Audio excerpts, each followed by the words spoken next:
हाऊसमध्ये ते असताना मी काही काळ मंत्री होतो आणि त्यांच्या समोर बोलायचं किंवा ते मागे बसायचे त्यांच्या समोर बोलायचं म्हणजे भीती वाटायचं. एक शब्द इकडे तिकडे झाला की समजायचं आज रावते साहेबांकडून फोन येणार आहे. असो, पण ह्या सगळ्या नेत्यांबरोबर जेव्हा आपण काम करतो अनेक गोष्टी शिकायला मिळतात आणि सगळ्यात महत्वाची गोष्ट त्यांच्याकडून शिकायला मिळते ती म्हणजे डिसिप्लिन. प्रत्येक नेत्याबद्दल काही ना काहीतरी सांगण्यासारखं आहे.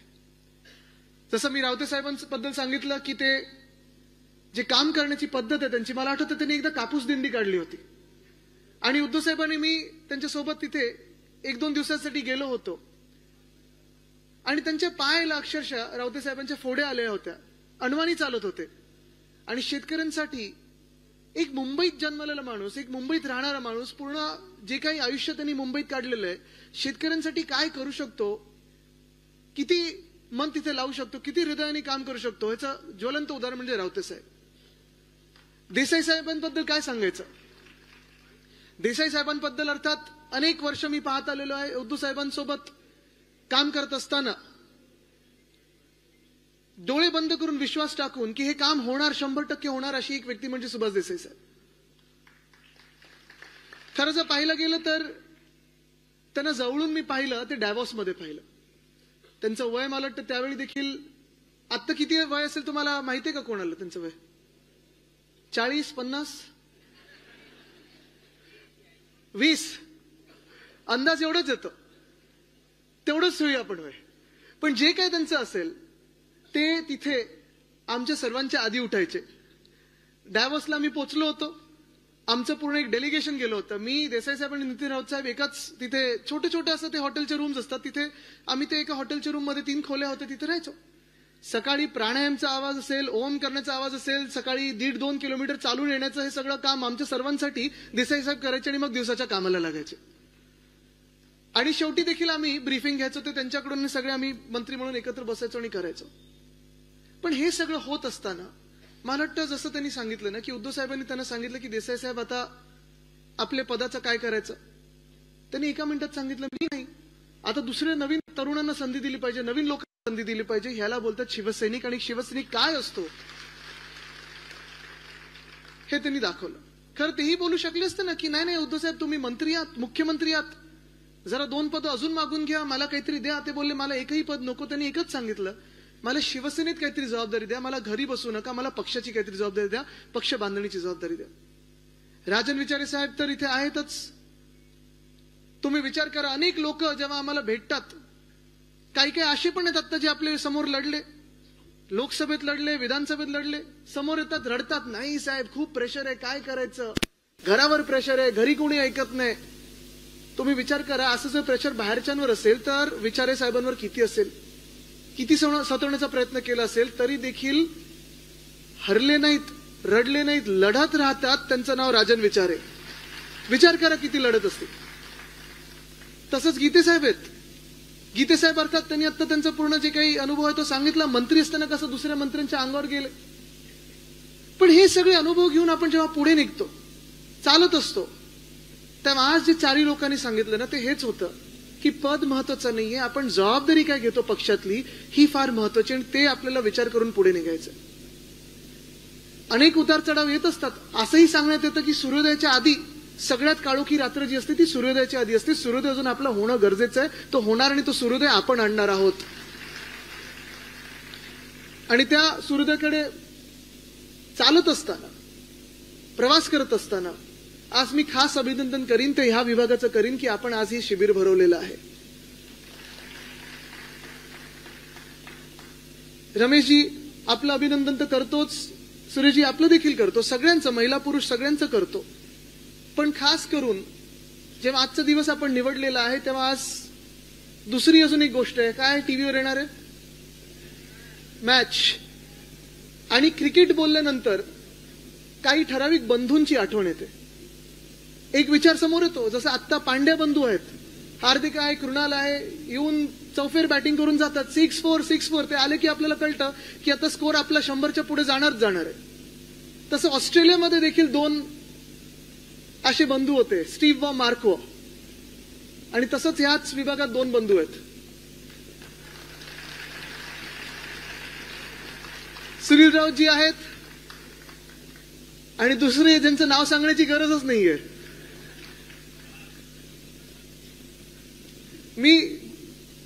मला वाटतं 2 आठवड्यापूर्वी दिल्लीत होतो आणि दिल्लीत गेल्यानंतर संजय काकाबरोबर फिरताना खूप मजा येते. मी घरी येऊन आई बाबांना पण तेच सांगितलं की प्रधानमंत्र्यांबरोबर कदाचित जेवढी फिरायला मजा नाही येणार तेवढी संजय काकाबरोबर फिरायला मजा येते.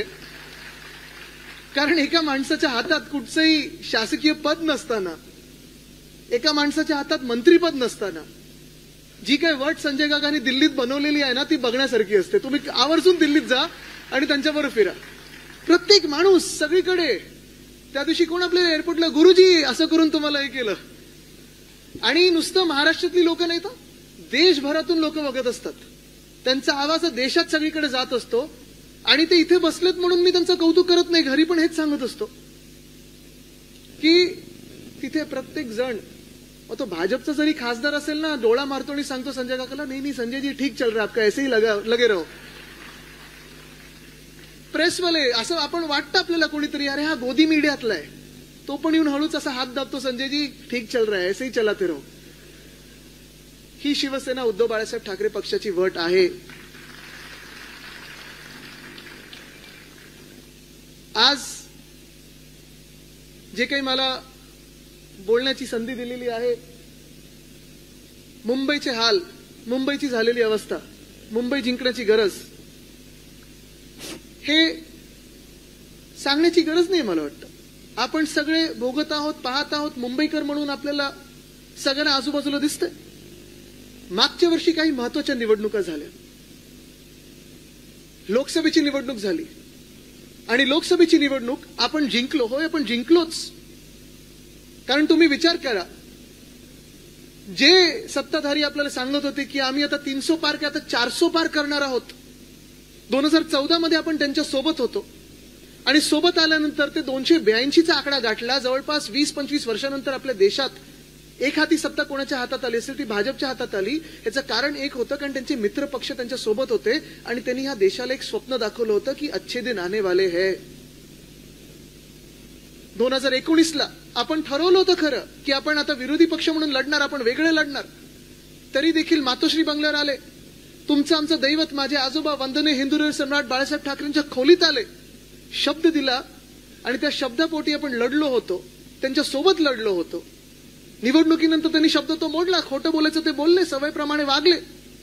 पण 2019ला देखील जे साधारण त्यांचे अंतर्गत आकडे होते की 180 पर्यंत पोहोचतात का, 190 पर्यंत पोहोचतात का, शिवसेना त्यांच्या सोबत राहिली आणि ते पूर्ण चित्र देशभरातलं बदललं आणि ते 303 पर्यंत पोहोचले होते. आणि यावेळी देखील त्यांची जी सत्तेची माज होती, जो माज दिसत होता आपल्याला, मस्ती होती, आपल्याला सांगत होते तुम्ही काही करा, आम्ही 400 पार जाणारच. ही लढाई जी होती ती फार महत्वाची होती, कारण ती संविधान बदलायचं होतं. त्यांना भाजपचं जे संविधान आहे ते आपल्या देशावर लादायचं होतं.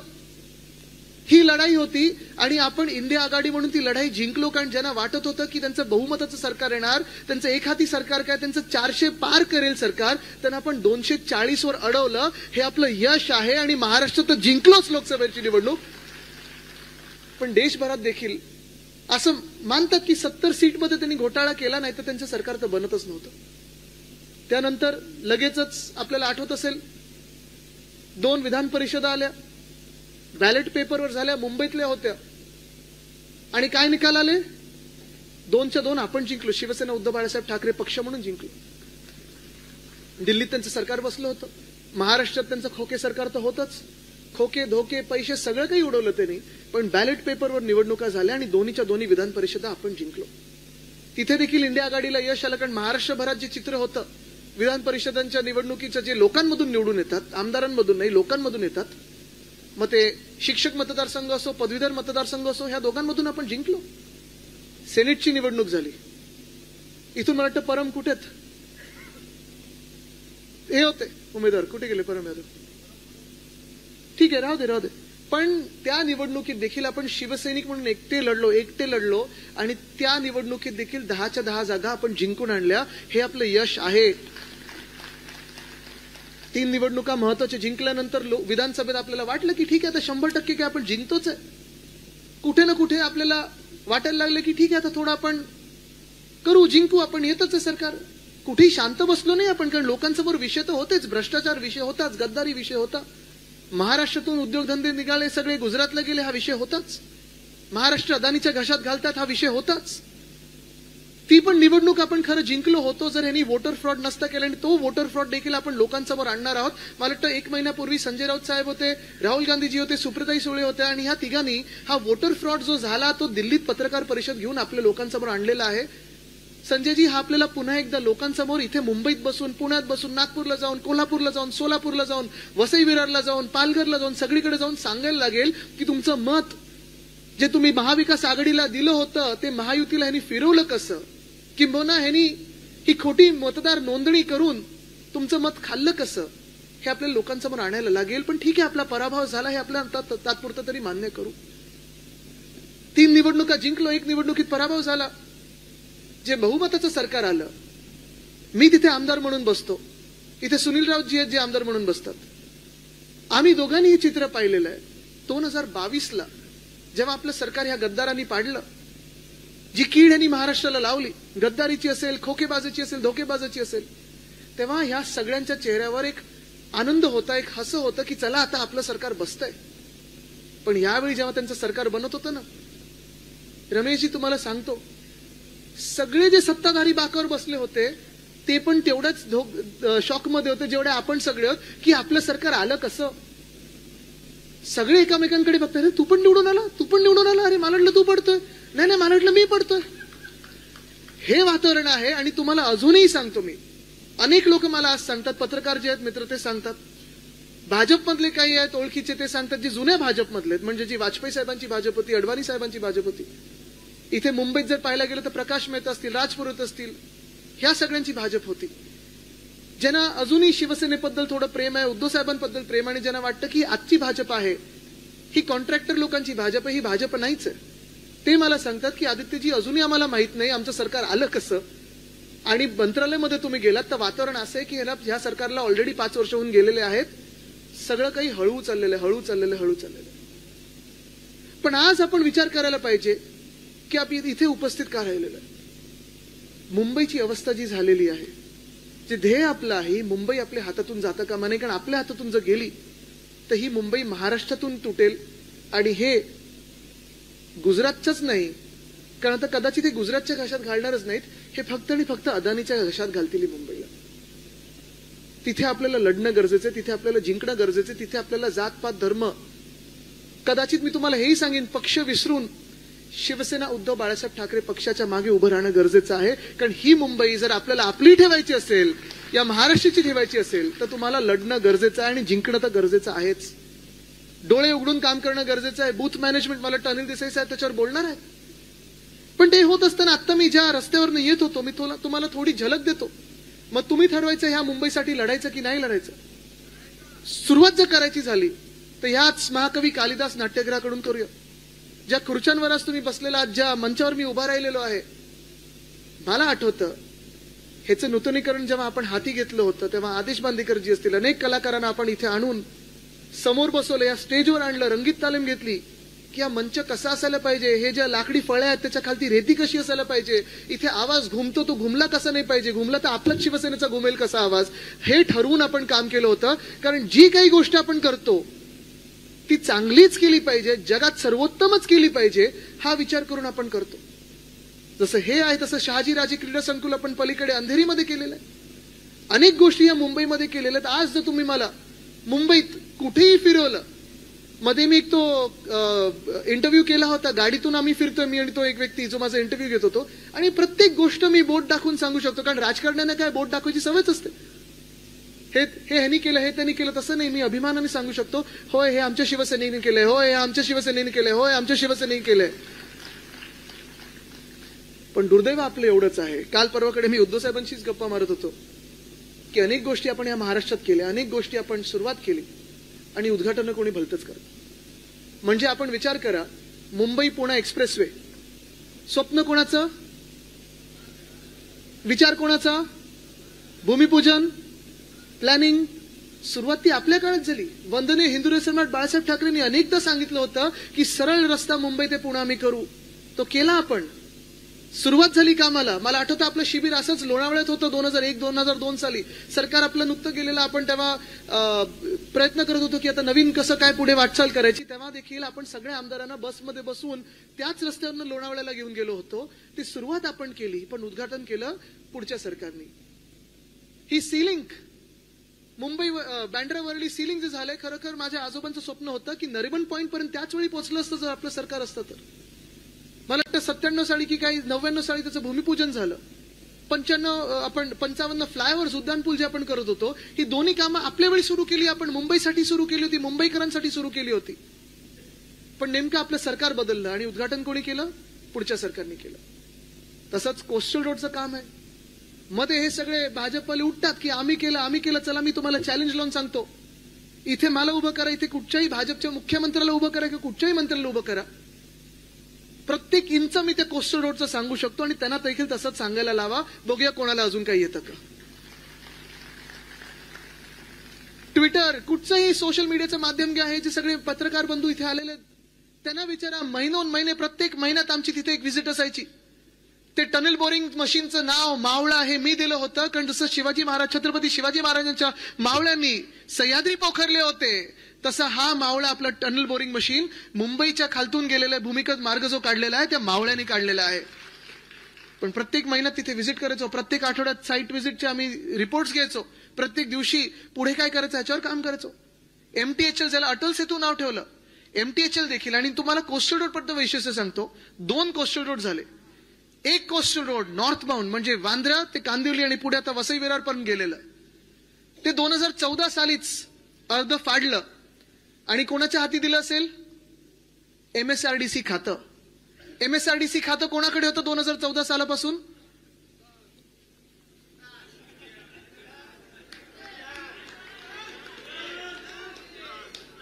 किती वर्ष झालेत आता? 11 वर्ष झाली. आत्ता पिलर लागायला लागले. 2दा कॉन्ट्रॅक्टर बदललेत. एस्केलेशन झालं, पैसे कमवले, पण एक सुद्धा गर्डर अजून लागलेला नाही.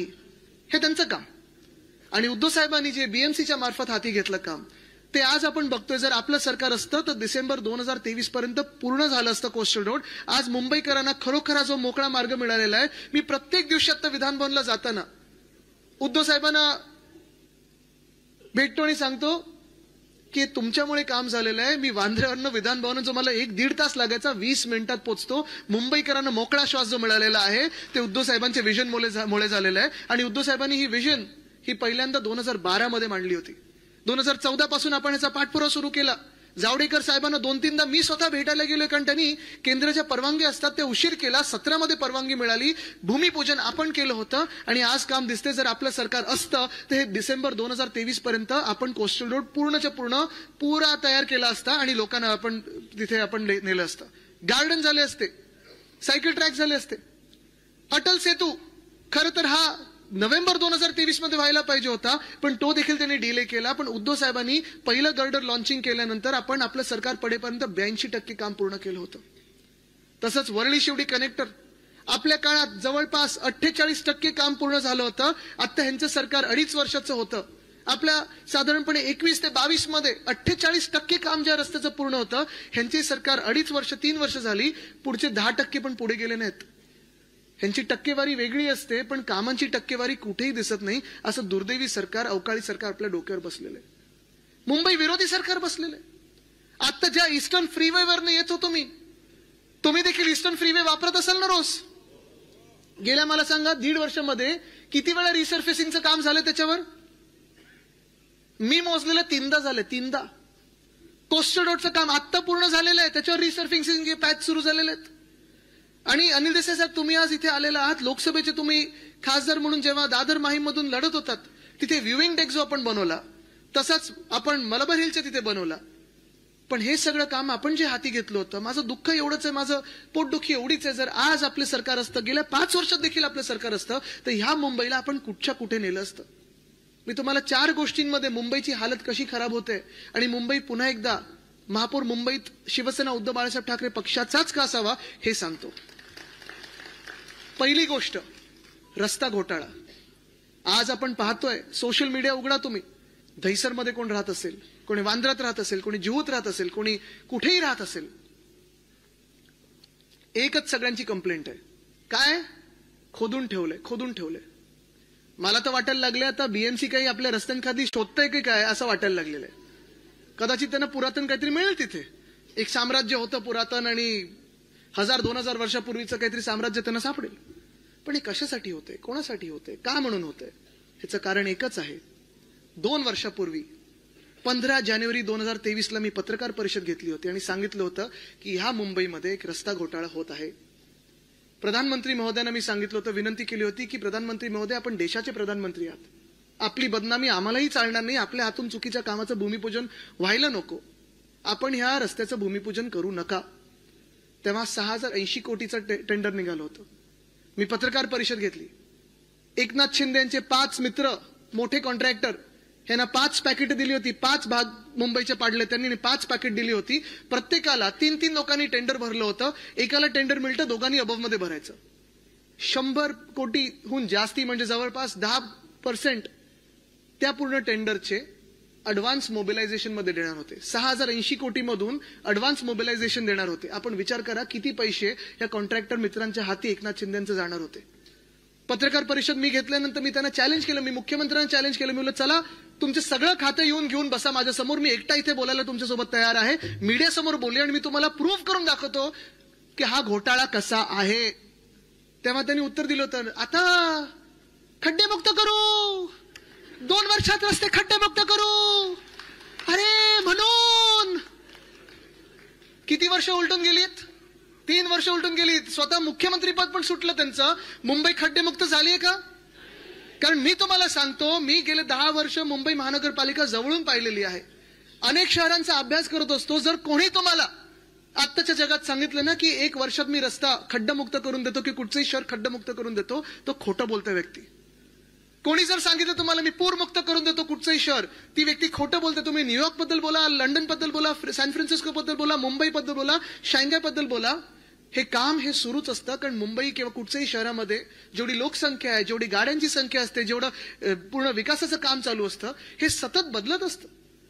2 वर्षात कुठचंही शहर खड्डेमुक्त करत नाही. पण ह्यांचा खड्डा जो भरला तो खिशांचा खड्डा भरला होता कॉन्ट्रॅक्टर्सनी, बाकी कुठचाही खड्डा मुक्त झालेला नाहीये. पण आज आपण बघा, तेव्हा मी जेव्हा आवाज उठवला तेव्हा संजय राऊत काका तुम्हाला सांगतो मी, ह्या रस्त्याचं कॉन्ट्रॅक्ट 1000 कोटींनी बीएमसीनी पुढच्या 5 दिवसात कमी केलं.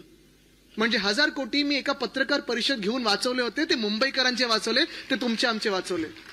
कारण हे सगळे गेले असते कॉन्ट्रॅक्टरच्या हाती, हे सगळे गेले असते ह्यांच्या लाडक्या कॉन्ट्रॅक्टर्सकडे. पण रस्त्यांचा घोटाळा हा त्यावेळीचा मी अजूनही चॅलेंज देतो. कारण त्यांनी सांगितलं होतं मी 2 वर्षात पूर्ण करून दाखवतो.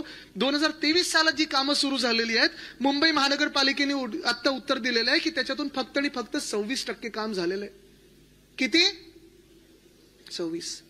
मी त्यांना पुढे अजून चॅलेंज केलं. मी म्हणलं चला मला मोजून दाखवा, 26% पण नाही झालंय, तुमचं काम 5% झालं असेल तर मी काही हरायला तयार आहे. पण उत्तर नाही कुठे. तसंच पुढच्या वर्षी म्हणजे मागच्या वर्षी 24ला पुन्हा एकदा 6000 कोटीचं टेंडर आलं. 6000 कोटीचं टेंडर. त्या 6000 कोटीमध्ये परत एकदा असाच घोटाळा, असेच मोठे मोठे कॉन्ट्रॅक्टर. आणि काय होतं, एखादा तुम्ही विषय घेतला, भ्रष्टाचाराचा विषय घेतला की लगेच हे कॉन्ट्रॅक्टर तुम्हाला फोन करायला लागतं, तुम्हाला भेटायचा प्रयत्न करतात. मी त्या 5च्या 5 कॉन्ट्रॅक्टरना सांगितलं मला भेटायचा प्रयत्न करू नका, मला फोन करण्याचा प्रयत्न करू नका, मी विकल्या जाणाऱ्यातला नाही, मी विकला जाणार नाही. मी त्यांना हे सांगितलं मी तुमच्या कोणाच्याही कॉन्ट्रॅक्टरचं नाव घेतलेलं नाहीये, कारण माझी लढाई तुमच्यासोबत नाहीये. अखेर काम करतो तो कॉन्ट्रॅक्टरच असतो. माझी लढाई ह्या भ्रष्टाचारी राजकारण्यांबरोबर आहे. माझी लढाई या भाजपा जे मुंबई लुटते त्या भाजपसोबत आहे. माझी लढाई या मिंदेंसोबत आहे जी मुंबई लुटत आहेत. पण दुसरा रस्त्याचा घोटाळा हा मागच्या वर्षीचा. आज आपण पाहतोय रिसर्फेसिंग सगळीकडे चालू आहे, सगळीकडे रस्ते खोदून ठेवलेले आहेत, अक्षरशः रस्त्यांची वाट लागलेली आहे. तुम्ही मला ह्या मुंबईत एक तरी विभाग असं दाखवा, एक तरी वॉर्ड असं दाखवा तिथे 100% रस्त्यांची कामं नीट झालेली आहेत. कुठे आहे? आहे कोणाकडे तर हात वरती करून दाखवा, मी पैसे हरायला तयार आहे. आहे कोणाकडे? नाहीये.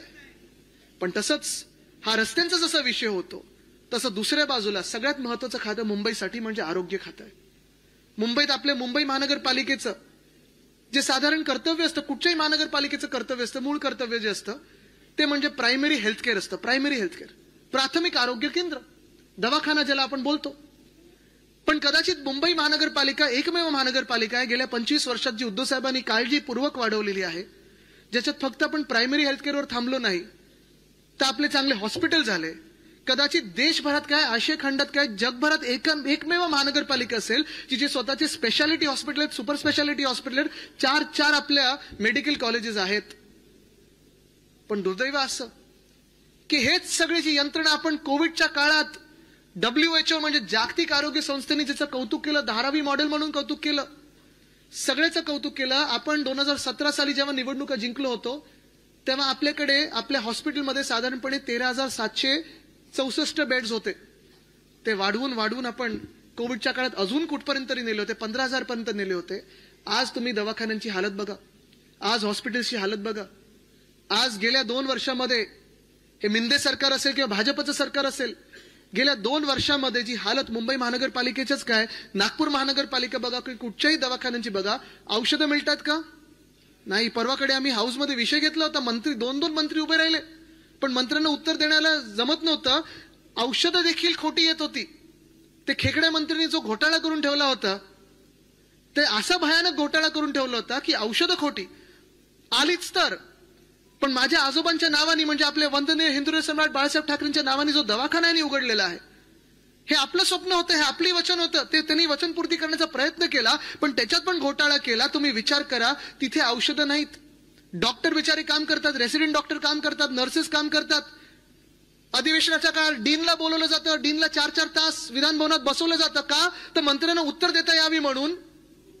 पण त्याच डीनना जे पाठबळ ह्या खात्यांकडून मिळालं पाहिजे, नगर विकास खात्याकडून मिळालं पाहिजे, आरोग्य खात्याकडून मिळालं पाहिजे, मुंबई महानगरपालिकेकडून मिळालं पाहिजे, तुम्ही आज जाऊन त्यांना विचारा हे तुम्हाला पाठबळ मिळतंय का?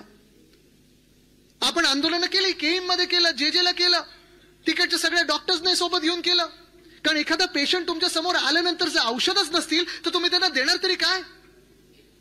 पण तिथे आज तुम्ही गेलात तर एक्सरे फिल्म नाहीये, MRI स्कॅनसाठी एक महिना वेटिंगवर आहे, तुम्हाला IV फ्लुइड्स मिळत नाहीयेत.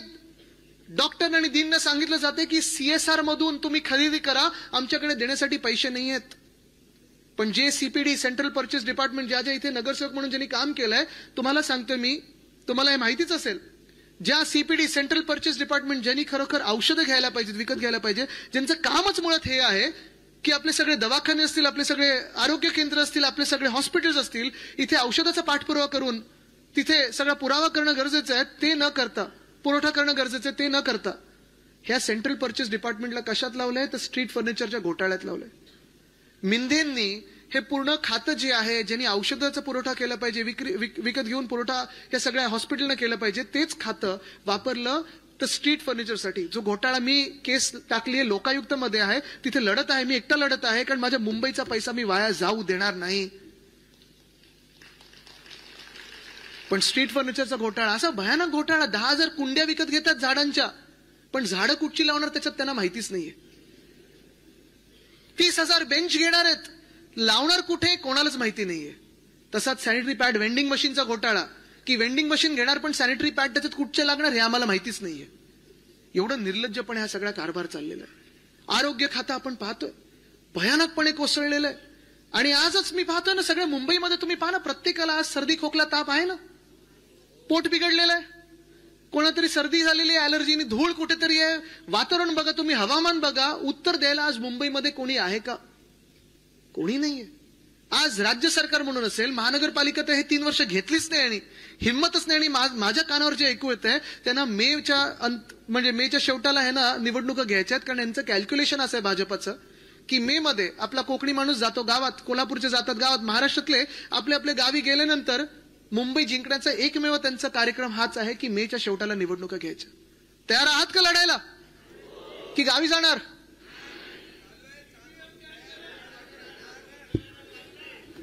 पण तुम्हाला सांगतो नाही, पुढे तुम्हाला अजून सांगतो, अजून सांगतो, नुसतं आरोग्य खात्याची यांनी वाट नाही लावली आहे. इथे किती लोकांनी, आता तिसरं म्हणजे आपण मुंबईला आर्थिक कणा म्हणतोय, देशाची आर्थिक राजधानी म्हणतो ना आपण. परवाकडे देवेंद्र फडणवीस साहेबांनी, मुख्यमंत्र्यांनी सांगितलेले की नाव Mumbai financial time is over, capital एकदम बिलकुल ओव्हर. सांगितले त्यांनी की मुंबईची आर्थिक राजधानी म्हणून मुंबईची वेळ संपलेली आहे. त्यांना आता नैना सिटी बांधायची आहे. प्रश्न एकच आहे, नैनामध्ये तो ए आहे तो अदानीचा आहे की कोणाचा, हा विचार करायला पाहिजे. कारण ते त्यांच्या एअरपोर्टच्या बाजूलाच आहे. खरं तर त्या एअरपोर्टचं नाव श्री दिबा पाटील विमानतळ, आंतरराष्ट्रीय विमानतळ देण्याची आपण मागणी केली होती. आपला ठराव आहे, पण अजूनही केंद्र सरकारने तो ठराव मान्य केलेला नाहीये. कदाचित ते शेवटी देतील अदानी एअरपोर्ट म्हणून नाव. करू द्यायचं नाही आपण तर आहोतच तिथे लढायला. पण ते नैना सिटी होऊ दे ना, खरोखर मोठी होते, मुंबईच्या 3 पट की 10 पट होऊ दे. महाराष्ट्रात अजून काही चांगलं होत असेल तर आनंदच आहे. पण ज्या 2-3 मागण्या मुंबईच्या आहेत ना, गिफ्ट सिटीला ज्या सवलती तुम्ही दिलेल्या आहेत ते द्या ना मुंबईला गिफ्ट सिटी सारख्या सवलती. मुंबईचं आर्थिक जे बळ आहे, मुंबईची आर्थिक राजधानी ही तुम्ही मारायला निघालेल्या आहेत. तुमचा पक्ष भाजप म्हणून मारायला निघालात. गेल्या 10 वर्षात कितीतरी तुम्ही मोठे मोठे हेडक्वार्टर्स नेलेत, दिल्लीला नेलेत, गुजरातला, एक तरी मुंबईत दिलाय का? आणि हाच प्रश्न नुसतं मुंबईतून नाही, नुसतं महाराष्ट्रातून नाही, तर जेव्हा मी वाराणसीत गेलो होतो तिथे देखील मला 2-3 लोकांनी विचारलं की सर यहाँ क्यों कुछ आता नहीं है, सब गुजरात ही क्यों जाता है, क्यों उत्तर प्रदेश में कोई बड़ी इंडस्ट्री आती नहीं है. झारखंडमध्ये मला विचारलं, एका तिथे IAS साठी तो मुलगा शिकत होता, त्यांनी मला विचारलं, UPSC साठी तो बसत होता एग्जामसाठी, त्यांनी मला विचारलं आदित्य जी ऐसा क्यों होता है कि हमें शायद मध्य प्रदेश हो, महाराष्ट्र हो, बिहार हो, उत्तर प्रदेश हो, यहाँ कोई बड़े हेडक्वार्टर्स भेजे नहीं जाते हैं, सब भेजा जाता है वो तो एक दिल्ली भेजा जाता है, नहीं तो गुजरात भेजा जाता है, ऐसे क्यों होता है. आणि मी त्यांना एकच उत्तर दिलं, ह्याचं कारण एकच आहे, जे वरती बसलेले आहेत त्यांच्यासाठी 2च राज्य महत्वाची, एक स्वतःकडे ठेवा नाकाखालती किंवा नंतर गुजरातमध्ये पाठवा. पण ज्या गिफ्ट सिटी, ज्या सवलती आहेत, जर तुम्ही मुंबईला दिली ना, मुंबई अजूनही काय नुसतं महाराष्ट्रात काही, नुसतं देशात काही, जगात पुन्हा एकदा आर्थिक राजधानी बनू शकेल अशी ताकद माझ्या मुंबईत आहे. पण मुंबई मारण्याचा जो प्रयत्न आहे तो असा करत आहेत, हे असं काही करत आहेत, तुम्हाला सांगतो. एक तर सगळे जे काही ऑफिस आहेत ते हलवत आहेत. दररोज आपल्या मुंबईच्या रेल्वेमधून 60 लाख लोक प्रवास करतात, 60 लाख लोक. त्यांच्यासाठी सोयी सुविधा काही वाढवलेल्या आहेत का? तर नाही. जे रेल्वे आपण पाहतो, रेल्वे मंत्री ते हल्ली रील मंत्री म्हणून जास्ती फेमस झालेले आहेत. रील बनवतात, सगळीकडे बोलत असतात, भाषणं देतात, पण रेल्वेमध्ये काही सुधारणा होत नाहीत. तसंच मुंबईचा सगळ्यात मोठा कणा, मुंबईची लाईफलाईन, जी खरी लाईफलाईन असेल ती म्हणजे आपली BST बस आहे. किती लोकांनी BST मध्ये इथे प्रवास केला, जरा हात वरती करा. केलाय ना सगळ्यांनी? आता तुम्ही मला सांगा, गेल्या 5 वर्षामध्ये BSTचे भाव काय तो? 5 किलोमीटर जायचं असेल तर किती रुपयात जाऊ शकता तुम्ही? 10 किलोमीटर जायचं असेल तर किती रुपयात जाऊ शकता तुम्ही? 15 किलोमीटर जायचं असेल तर किती रुपयात जाऊ शकता तुम्ही? आणि जर तुम्हाला 15 किलोमीटरहून अधिक कुठून कुठे जायचं असेल तर किती रुपयात जाऊ शकता तुम्ही? 20. जगात मी तुम्हाला आज चॅलेंज देतोय, आज जगात कुठेही जा तुम्ही, असे भाव जर तुम्हाला कुठेही मिळाले अशा सेवेसाठी, AC बससाठी, तर मी काही हरायला तयार आहे. 2022 साली मी जेव्हा 2021 साली नोव्हेंबरमध्ये टॉप 26 ला गेलो होतो, इंग्लंड मधल्या एका महापौरांसोबत बसलो होतो आणि ते मला एकदम खुशीत सांगत होते की आमच्याकडची बस सेवा अशी आणि तशी आणि अमुक आहे तमुक आहे. त्यानं विचारलं कोण चालवतं? नाही, आमच्याकडे प्रायव्हेट आहे सगळं. मला अच्छा चांगलं आहे. वेळेवर येते का? हो वेळेवर येते. मला भाव काय? 5 पाऊंडहून किती कुठे पुढे जाऊ शकता तुम्ही? 5 पाऊंड म्हणजे 500 रुपये. मी त्यांना सांगितलं आमच्याकडे 5 रुपये आहे आणि त्यांचा जबडा असा खालती पडला. असो, पण ही अभिमानाची गोष्ट आहे की ह्याच BST बसमधून माझा मुंबईतला प्रत्येक व्यक्ती, महिला पुरुष, सुरक्षित एका ठिकाणून दुसऱ्या ठिकाणी जाऊ शकतात. ह्याच BST मधून 5 रुपयात असेल, 10 रुपयात असेल, 15 रुपयात असेल, 20 रुपयात असेल, जे काही अंतर आपल्याला पार पाडायचं आहे ते आपण पाडू शकतो. आणि ह्याच BST साठी आपलं सरकार असताना आपण ग्रॅच्युइटीसाठी असेल, पेन्शनसाठी असेल, फंड जो उभा करून दिला तो आपलं सरकार असताना करून दिला. त्याच्या आधी कोणी नाही केला, नंतरही कोणी नाही केला. या सगळ्यांचे जे डोळे लागलेत ना, या मंत्र्यांचे डोळे जे लागलेले आहेत आणि जे नजर लावायचा प्रयत्न करतात ते आपल्या BSTच्या बस डेपोवर लावायचा प्रयत्न करतात की आता बस डेपो पण बिल्डरांना विकतो कसं आणि पैसे काढतो कसं, एवढंच त्यांचं लक्ष आहे. BSTवर कोणाचंही लक्ष नाही. हे BST मुद्दामून मारण्याचा प्रयत्न करतात की मुंबईकर प्रवासातच मुंबईकरांचे हाल झाले. एका ठिकाणून दुसरीकडे मुंबईत जसं सायन्सचा तर पूल पाडलेला आहे, आता एल्फिन्स्टनचा पाडतात, आता टिळक ब्रिज पाडायचंय. ट्रॅफिकमध्ये मुंबईकर अडकला आणि मुंबईकर कामावर जायला कंटाळायला लागला तर मुंबईकर कामावर जाणारच नाही, ऑफिस बंद पडतील आणि ऑफिसातून हलतील, दुसरीकडे जातील. हा यांचा डाव आहे. STचे आता भाव वाढवलेले आहेत. मंत्री सांगतात मला माहितीच नाही फाईल सही कोणी केली. मुख्यमंत्री बोलतात हे आधीच झालेलं आहे. म्हणजे नक्की कोणाचा काही पायपोच नाही. पण आज आपण पाहतोय मुंबईमध्ये ज्या BST साठी आपण लढत होतो, झगडत होतो, ज्या BST साठी मी स्वतः गीते साहेबांकडे गेलो होतो, जेव्हा फेम 1 पॉलिसी आणली होती तेव्हा मी आणि अजय मेहता साहेब आम्ही दोघं गेलो होतो, तेव्हा बागडेजी पण होते आपले, तेव्हा इथे अधिकारी होते, आज केंद्र सरकारमध्ये. आम्ही गीते साहेबांकडे गेलो होतो की आम्हाला नुसतं कॅपेक्स नाही, ओपेक्स मॉडेल पण आम्हाला, वेट लिस्टवर पण बसेस द्या आम्हाला. आमच्या युनियन बरोबर जे आम्ही अग्रीमेंट केलेलं आहे 3,337 बसेस कमीत कमी मुंबईत चालवायच्या आहेत परमनंट कामगारांसाठी, आणि इतर ज्या मुंबईकरांसाठी वाढवायच्या आहेत. ते आपलं स्वप्न होतं की 2027 पर्यंत 10,000 इलेक्ट्रिक बसेस आपण मुंबईमध्ये आणणार होतो. काम सुरू केलं होतं. आज आपलं सरकार असतं तर कदाचित आपण जवळपास 7,000 इलेक्ट्रिक बसेस पर्यंत पोहोचलोही असतो. त्याच्यातून 900 डबल डेकर इलेक्ट्रिक बसेस. म्हणजे मला आठवतं जेव्हा मी डबल डेकर बद्दल ट्विट केलं होतं, सोशल मीडियावर टाकलं होतं, कितीतरी मुंबईकर असे आहेत ज्यांनी आनंदाने ती बातमी शेअर केली होती. कोणाच्या अशा काही मेमरीज त्यांच्या बरोबर आहेत, काही आठवणी आहेत. कोणी कोणाच्या आजोबांसोबत गेले होतं त्या बसवर, कोणी कोणाच्या आई वडिलांसोबत फिरायला गेलो होतं डबल डेकर बस सोबत. पण डबल डेकर बस जी आपली शान होती, आन बान शान होती मुंबईची, आणि लाल बस आपली जी होती ती यांनी मारण्याचा आता प्रयत्न केलाय. आता बस स्टॉप बघा तुम्ही, सगळीकडे बस स्टॉप आहे की होर्डिंग आहे हे आपल्याला कळत नाही. फुटपाथ आहे की नाही हे आपल्याला कळत नाही. झिब्रा क्रॉसिंग दिसते की नाही हे आपल्याला कळत नाही. आणि मुख्य म्हणजे आपली बीएसटीची बस आजही 32 ते 35 लाख लोकांना प्रवास करायला जी वापरली जाते, ती बीएसटीची बस आपल्या काळात जी साधारणपणे 4,000 बसेस होत्या त्यांनी आकडा कमी करून आणलाय 1,500-2,000 वर. हे असे करतात मुंबईचे हाल. म्हणजे रस्त्यांचा घोटाळा, स्ट्रीट फर्निचरचा घोटाळा, सॅनिटरी पॅड वेंडिंग मशीनचा घोटाळा. आज आपण बघतोय आरोग्य खात्यात पूर्णपणे बट्ट्याबोळ करून टाकलेला आहे. बीएसटी बस ह्याची वाट लावत आहेत. आपल्या मुंबईतून अनेक गोष्टी, मग ते हेडक्वार्टर्स असो किंवा आपली वर्ल्ड कपची फायनल असो, मी हे अनेकदा सांगितलंय, जर मागच्या वर्ल्ड कपची फायनल आपल्या मुंबईत असती, वानखेड्याला असती, तर आपण 100% जिंकलोच असतो. का गरज होती गुजरातला नेण्याची? पण मुंबईचे एक एक एक एक एक असे आपण पाहतोय हे अंग मोडत चाललेले आहेत, हाल करत चाललेले आहेत, छळ करत चाललेत मुंबईचा. बीएसटी बस जर आज मला मिळाली नाही तर मी जाणार कसा, प्रवास करणार कसा एका बाजूने दुसऱ्या बाजूला, ऑफिसला जाणारच कसा? जर माझं बस स्टॉपच मला दिसलं नाही, त्याच्यावर मोठे एलईडीचे होर्डिंग दिसले, तर ते बस स्टॉप मध्ये मी थांबणारच कसा, हा विचार आज आपण करणं गरजेचं आहे. आणि हेच करत असताना एका बाजूला आपण पाहतोय हे सगळं होत असताना तिसरी आणि चौथी महत्वाची गोष्ट, जसं मी सांगितलं, पहिलं रस्ते घोटाळे झाले, त्यानंतर आरोग्य खातं खराब केलं, बीएसटी खराब केलं. शाळेंमध्ये, इथेच मी तो शाळेचा कार्यक्रम घेतला होता, मला आठवतं 10वीची मुलं सगळी बसली होती आणि मी इथे ते फिरत होतो बोलत माईकवर. पण शाळेंमध्ये इथे ज्यांनी परत एकदा बीएमसीत नगरसेवक म्हणून काम केलं आणि जे भावी नगरसेवक इथे बसलेले आहेत, मी त्यांना सांगत आहे, मुंबई महानगरपालिका पुन्हा एकदा, जसं आरोग्य केंद्र हे प्राथमिक आरोग्य केंद्र चालायचं आपलं कर्तव्य असतं, तसंच कुठच्याही महानगरपालिकेचं प्रथम कर्तव्य एवढंच असतं, प्राथमिक आरोग्य, प्राथमिक शिक्षण. पण आपण तेवढंच न करता शिक्षणात देखील खूप पुढे गेलो.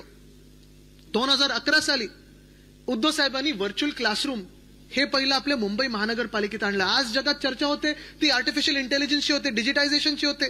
त्याची सुरुवात आपण 2011 साली आपले 90 क्लासरूम आणि पुढे जात असताना 600 क्लासरूम जोडून आपण उद्धव साहेबांनी ते करून दिलं. त्याला बोलतात विजन, त्याला बोलतात काम. करून दाखवलं म्हणून आपण लिहिलं होतं सगळीकडे. पण ते आज आपण पाहतोय पुढे नेत असताना टॅब्स दिले आपण प्रत्येक विद्यार्थ्याला, मुलगा असेल मुलगी असेल.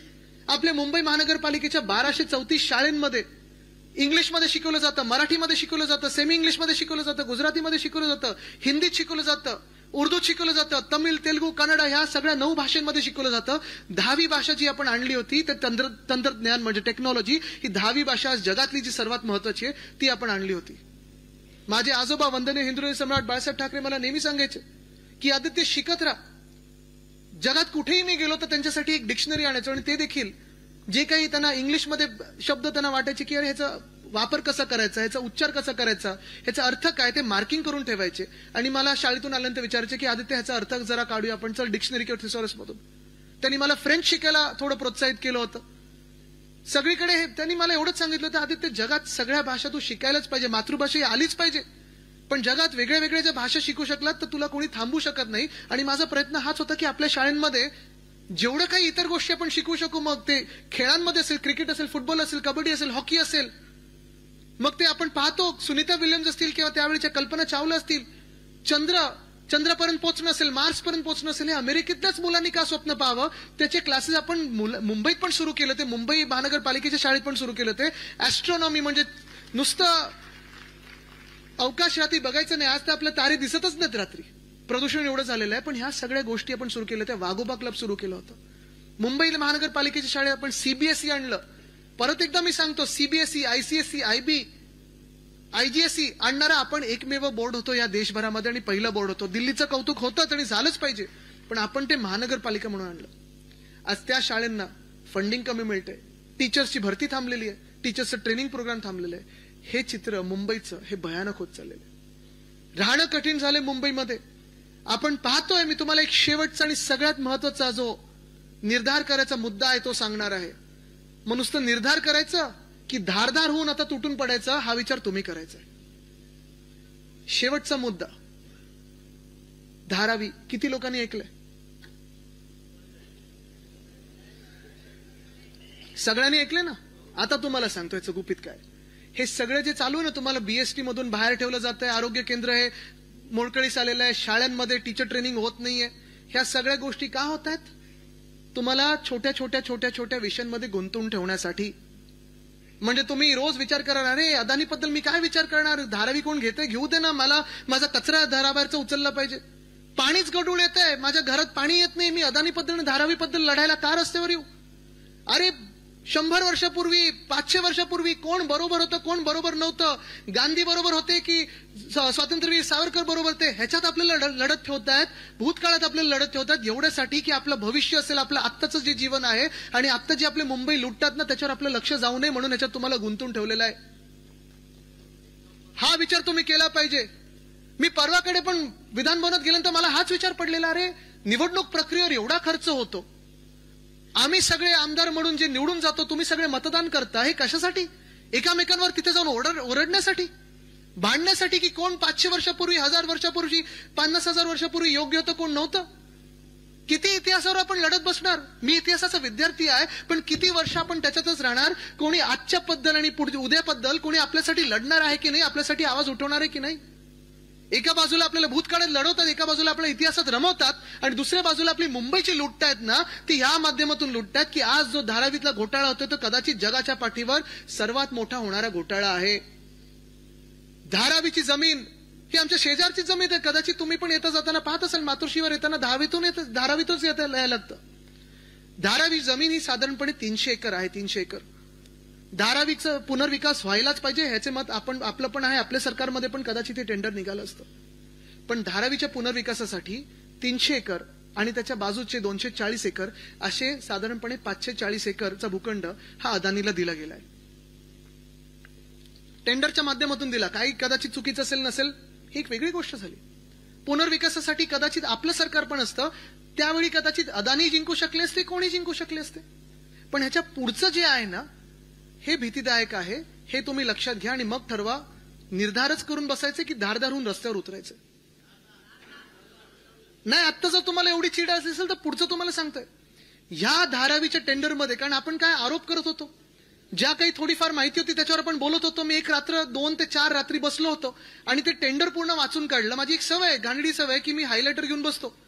माझ्या वडिलांची ती सवय, आजोबांची ती सवय, की आपल्याला जर काही आवडलं किंवा आपल्याला वाटलं की अरे चल विचार करायला पाहिजे, तर हायलायटर घेऊन बसतो. मला वाटलं आता हे पूर्णच टेंडर डॉक्युमेंट हायलायटरमध्ये बुडवून काढू की काय. कारण अदानीला जी जागा मिळालेली आहे ती 540 एकर मिळाली. रेल्वेची जागा मिळाली आहे, तीही लीजवर मिळालेली आहे. खरं तर तुम्ही पूर्णच्या पूर्ण 300 एकरचा पुनर्विकास तिकडेच करू शकता. पण ह्या टेंडरमध्ये अशा काही भयानक गोष्टी आहेत की हे 540 एकर फुकटात तर मिळालंच आहेत अदानीला. सगळा काही विकास तिथे होऊ शकतो, पण तिथे करायचं नाही ना.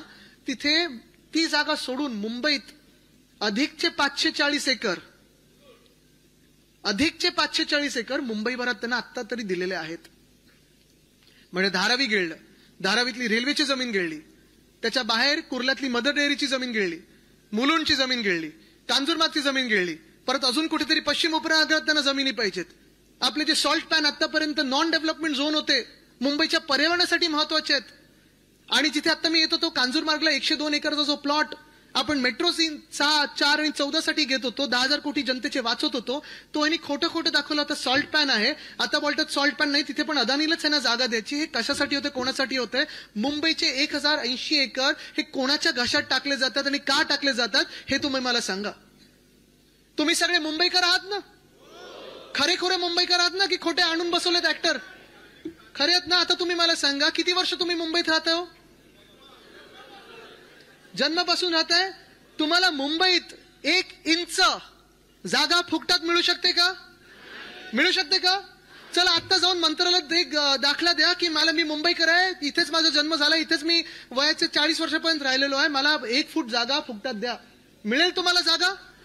मग जर तुम्हाला जागा मिळत नसेल तर त्या अदानीला 1080 एकर का माझ्या मुंबईचे द्यावे, हाच प्रश्न मी तुम्हाला इथे विचारायला आलेलो आहे. फुकटात जागा कशाला द्यायला पाहिजे? बरं, पुनर्विकास होणार असेल ना तर 100% पुनर्विकास करा, काही कोणाला प्रॉब्लेम नाहीये. पण पुनर्विकास होत असताना त्याच धारावीमधून जे वर्षानुवर्ष तिथे मेहनत करत आलेत, बरं धारावी काही फक्त धारावी आणि झोपडपट्टी नाहीये, त्या 300 एकर धारावीमध्ये झोपडपट्टी आहेच, तिथे आपला कोळीवाडा आहे, तो देखील स्थलांतरित करणार आहेत. धारावीतला कोळीवाडा स्थलांतरित करणार, धारावीतले अनेक महिला बचत गट आहेत ते स्थलांतरित होणार. धारावीत जवळपास 1 ते 1.5 लाख परिवारांना हे अपात्र ठरवणार आणि यांना मुंबईच्या बाहेर काय सगळीकडे कुठे पाठवणार यांना माहित नाही. पण भयानक गोष्ट ही आहे की हे आता एक धारावी आहे ते 20 धारावी होणार. असं नाही की मुलुंडकरांना धारावीकर त्यांच्या सोबत नको आहेत, असं नाही की कांजूरमार्ग मधल्या लोकांना धारावीकर त्यांचे शेजारी म्हणून नको आहेत. पण प्लॅन करत असताना, विचार करत असताना हे नक्की कसं होणार, काय होणार, तर ह्यांनी असं केलंय संजय राऊत साहेब आणि अनिल देसाई साहेब, आपण तर लढतच आहात तिथे. 1.5 लाख परिवार धारावीतले अपात्र ठरवणार. धारावीकरांना किती स्क्वेअर फूटची घरं मिळणार, तर एवढं सगळं करून 305 स्क्वेअर फुटाची घरं मिळणार. अनेक लोक तिथून घराबाहेर होणार, बेघर होणार. त्यांना कुठे बसवणार, तर कांजूरमार्ग मध्ये बसवणार, मुलुंडमध्ये बसवणार, गोरेगाव मध्ये बसवणार, घाटकोपरमध्ये बसवणार, कदाचित उद्या कोल्हापूरात बसवतील, वरळीत बसवतील, कुठेही बसवतील. ह्यांना व्यवसायाचं काय साधन काही नाही, पैसे कमवायचं साधन काही नाही, नोकरीपासून दूर पाठवलेलं आहे. जे मायक्रो इंडस्ट्रीज आहेत ते बंद झालेले आहेत. आणि ह्याच्याहूनही भयानक म्हणजे आपला सगळा जो मुंबईचा पुनर्विकास आहे तो सगळा जाणार, सगळे जे काही अधिकार आहेत मुंबईचे ते जाणार कोणाच्या हातात, तर अदानीच्या हातात. म्हणजे त्या टेंडरमध्ये असं लिहिलंय, धारावी असेल किंवा हे 540 एकर असतील, ह्या 1080 एकर मध्ये जर कोणाला काही करायचं असेल तर विचारायचं कोणाला? मुंबई महानगरपालिकेला नाही, महाराष्ट्र शासनाचं मंत्रालय नाही, मुख्यमंत्र्याला नाही, तर भाजपच्या एकमेव मालकाला. त्याचं नाव काय? अदानी. जर तुम्हाला तुमची इमारत बांधायची असेल आणि तुम्हाला टीडीआर घ्यायचा असेल, पहिला 50% टीडीआर हा कोणाकडून घ्यायला लागेल? अदानी. जर तुम्हाला ह्या मुंबईमध्ये किंवा त्या पूर्ण धारावीच्या एरियामध्ये घर घ्यायचं असेल तर पैसे जाणार कोणाला? अदानी. आणि जर अदानीला वाटलं त्या 1080 एकर मध्ये मला इथून आता विमानतळ बांधायचं किंवा काही बांधायचंय, त्यांनी परवानगीसाठी काही पत्र टाकलं, ते परवानगी जर राज्य शासन असेल, केंद्र शासन असेल, कोणी सांगितलं आम्ही देणार नाही, तरी अदानी समूहाला वाटलं की आम्हाला करायचं तर ते करू शकतात. म्हणजे तुम्ही विचार करा, मुंबई कोणाची, तुमची की अदानीची? 1080 एकर मुंबईचे फुकटात हप्ता देतात. तर 1080 एकर मधून 1 लाख कोटी काय 2 लाख कोटी कमवतील. माझं कमवण्यासाठी काही अडचण नाही, या श्रीमंत व्हा, जगातले सर्वात श्रीमंत व्हा, पण माझ्या मुंबईला मी लुटू देणार नाही. हा निर्धार आपल्याला आज करायचा आहे. आणि जेव्हा मी बोलतो माझी मुंबई, कदाचित जगात एकमेव शहर असेल की इथे प्रत्येक व्यक्ती बोलू शकेल की माझी व्यक्ती, कारण मुंबई हे आपलं नातं असंच आहे. मुंबा देवी, देवीवरनं नाव पडलेलं शहर आहे. या मुंबा देवीच्या ताकदीने तुम्ही या मुंबईसाठी लढणार आहात की नाही, हा सवाल आज मी तुम्हाला करायला आलेलो आहे.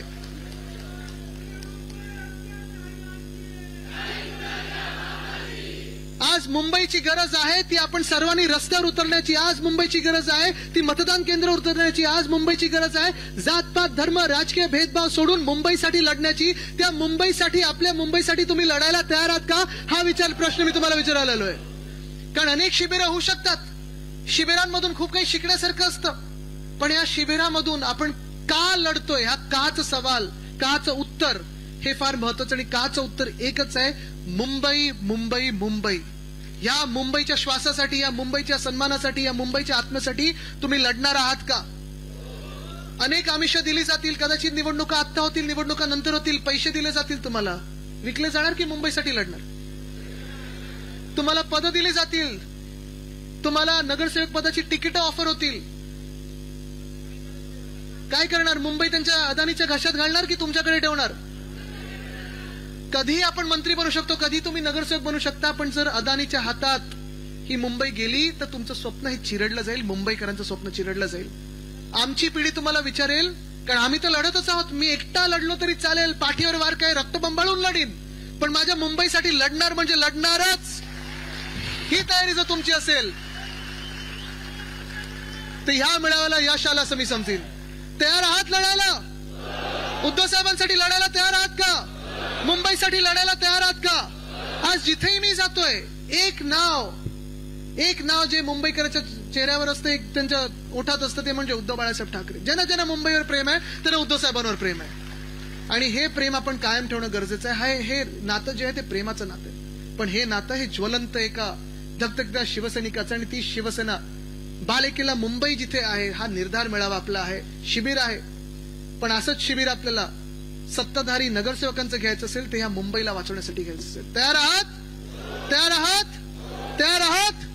जय हिंद, जय महाराष्ट्र, वंदे मातरम, जय मुंबई. एबीपी माझा, उघडा डोळे बघा नीट.